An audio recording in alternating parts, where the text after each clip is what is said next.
Portable restroom operators use a variety of software tools to help their maintenance drivers make cleaning consistent with checklists and pictures after the unit is cleaned. This process is an inside-out view of service quality. But what about customer experience? AirVote makes this picture complete by including feedback of the actual experience the restroom users have. How does it work? 3 QR smileys posted on the inside of a restroom unit or stall is a comfortable and fun way for restroom users to let owners know in real time about the restroom conditions. Do users respond? Yes, of course. On 1,000 placements, we have on average 500 responses per month. What does real feedback look like from users? Let me show you. Been to many porta johns and this is by far the best.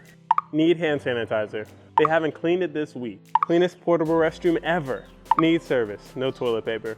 We usually get them all washed from inside. This time they just cleaned out the tank only. Poor job.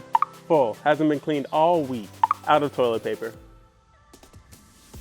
This information helps our clients optimize routes and small issues along the way. Monitor driver performance. Just remember, a red vote does not automatically mean a poor cleaning job. Increase the number of happy reviews in Google. A happy vote can be connected with a Google review. And finally, have some fun reading some of the comments. It definitely beats scrubbing graffiti off the walls.